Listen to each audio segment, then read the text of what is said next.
Olha, uma reunião ontem para debater situação de escassez de água no Rio Camboriú. Quer dizer, nós estamos aí fazendo uma série de melhorias no sentido de captar mais água, no sentido também de tratar mais água e até de reservatórios de água.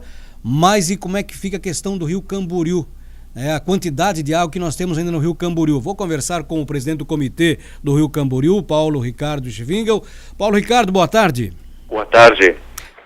Preocupação, né? A gente tem uma grande preocupação agora, né? Apesar de tanta coisa ter sido feita para garantir o abastecimento, tem que ver se o rio vai suportar, né, Paulo?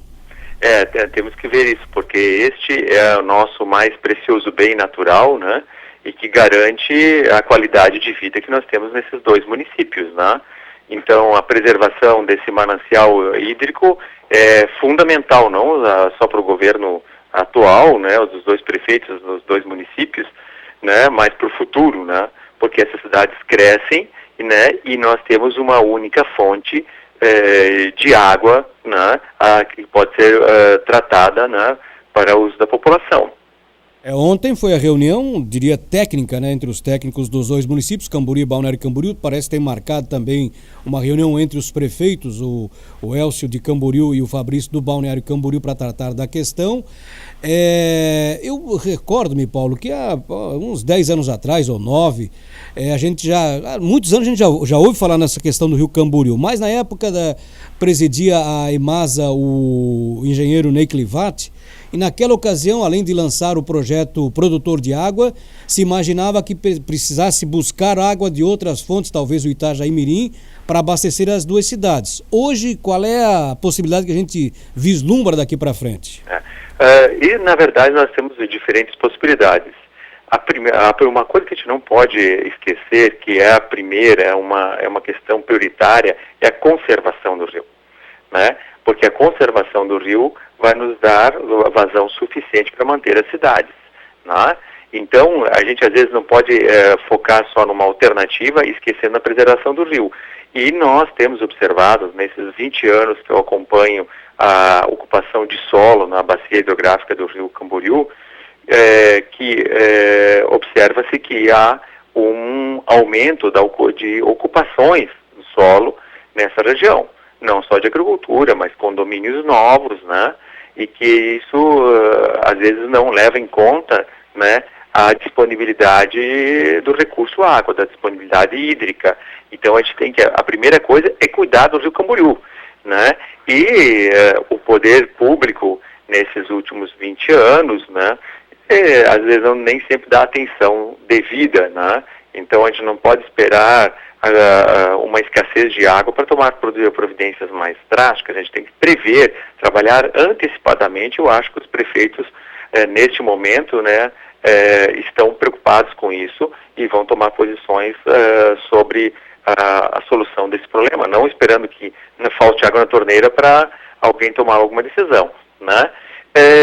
Quando nós observamos na semana passada uma redução da vazão do Rio Camboriú, porque nós estamos num momento de poucas chuvas, né? Mesmo esses dois últimos dias que choveu um pouquinho, a quantidade de água é muito pequena, né? Então nós temos um período muito grande de baixa pluviosidade, né?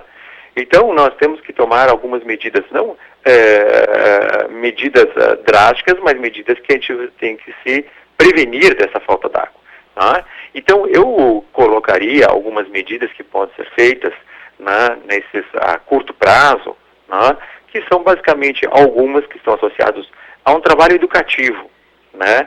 As prefeituras, tanto de Balneário Camboriú quanto de Camboriú, devem fazer um trabalho educativo com a população, para economizar água, especialmente nesse período que vai de 15 de dezembro, né, que pega as festas, até a segunda semana de janeiro. É um período crítico de uso de água, né?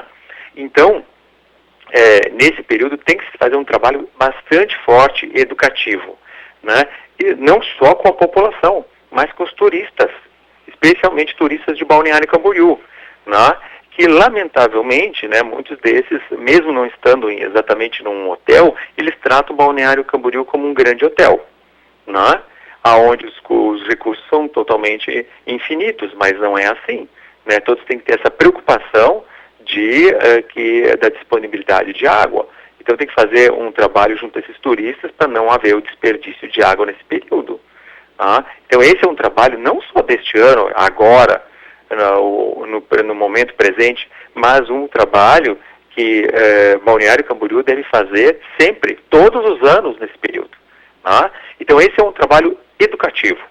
Nós temos uma outra alternativa, que é um trabalho, umas ações restritivas, dependendo do como nós vamos estar a situação da água nas próximas 2 semanas.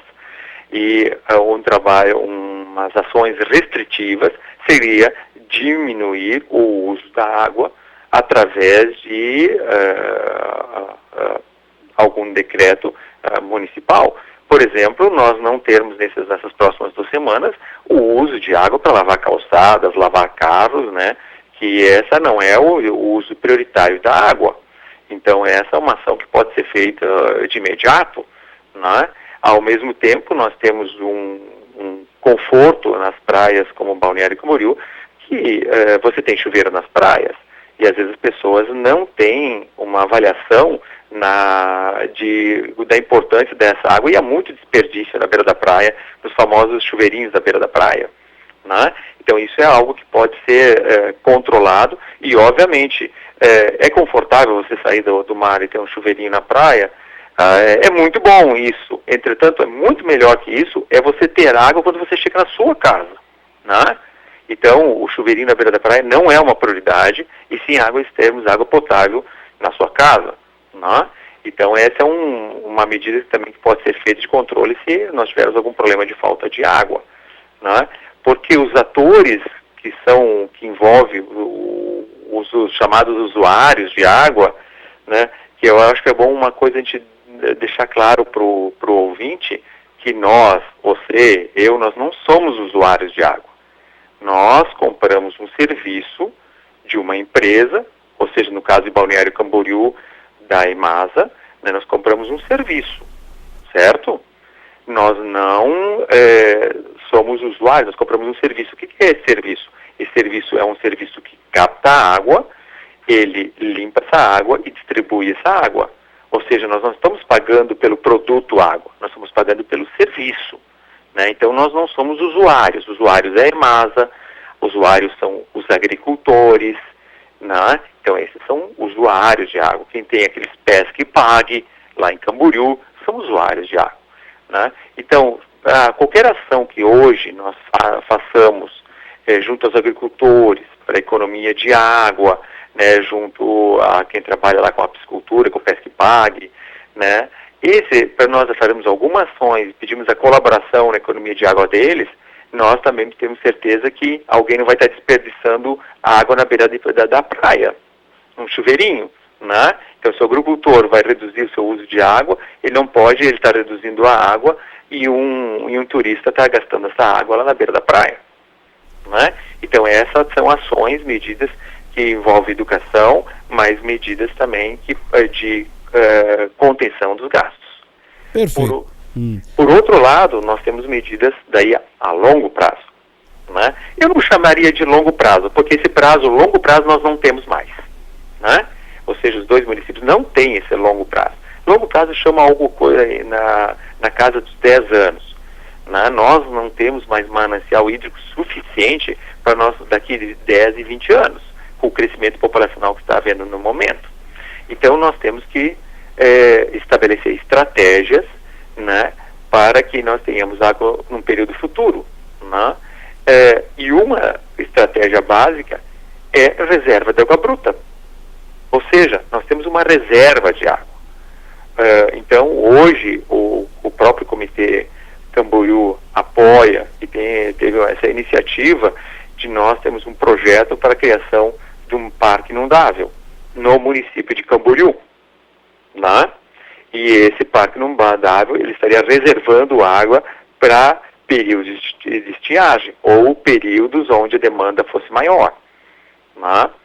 Então esse parque inundável é um projeto que vem sendo desenvolvido com o apoio das 2 prefeituras, né, de Camboriú e Balneário Camboriú, né, e também com o apoio financeiro da EMASA, né, no desenvolvimento desse projeto. Hoje nós estamos elaborando ainda o projeto, avaliando diferentes cenários, né, de reserva, ou seja, de quantidade de reserva, que obviamente a quantidade de reserva de água bruta vai estar associada diretamente a um custo, né? Isso não tem como dissociar isso, né? Maior reserva bruta, uma área maior, maior o custo, né?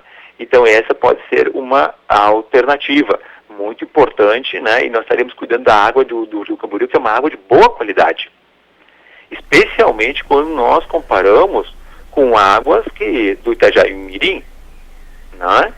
A qualidade da água do Itajaí-Mirim não é igual ao do Rio Camboriú, né? Exatamente porque na região montante do Rio Camboriú, montante é a região rio acima, né? Nós não temos indústria, nós só temos agricultura e a natureza, né? Enquanto que no Rio Itajaí-Mirim nós temos cidades industriais, como Brusque, né? Então, obviamente que o custo de tratamento de uma água vinda do Itajaí-Mirim é maior que um custo de tratamento de água vindo do Rio Camboriú, né? E por isso que nós temos que cuidar desse nosso manancial hídrico do Rio Camboriú. Temos que ter muita atenção dele, porque é um bem precioso que a gente às vezes só acorda quando falta água na nossa torneira em casa, né? Então não podemos deixar isso acontecer e temos que nos prever disso, né? Então essa é uma medida que o comitê está apoiando, tem apoio das duas prefeituras, né? Porque algo que também os ouvintes não podem esquecer: nossa unidade de gestão de uma situação dessa é a bacia hidrográfica, não é um município. Ou seja, os municípios não podem tratar esse problema isoladamente, né? Ou seja, nós trabalhamos, a unidade de gestão é a bacia hidrográfica, né? Ótimo. Então a água não pertence a um município, né? Isso também é algo que é importante deixar claro: a chamada dominialidade, ou seja, quem tem domínio sobre a água não é o município. Perfeito. Nesse caso, um rio que passa dois municípios é uma questão estadual, né, Paulo? É uma questão estadual. Perfeito, então, Paulo. Essa é a abordagem que tem que se ter. Perfeito. O rio tem a dominalidade estadual. E Okay. ele compõe essa bacia hidrográfica, que são os dois municípios. Então, o tratamento do problema é sempre em conjunto, os dois municípios juntos. É um assunto que não morre aqui, com certeza. Eu agradeço ao Paulo Ricardo Schwing, o presidente do Comitê do Rio Camboriú, por estar discutindo, informando a nossa comunidade a respeito desse fato. Muito obrigado, Paulo. Boa tarde, trabalho para todos vocês aí. Tá, ok, estamos sempre disponíveis.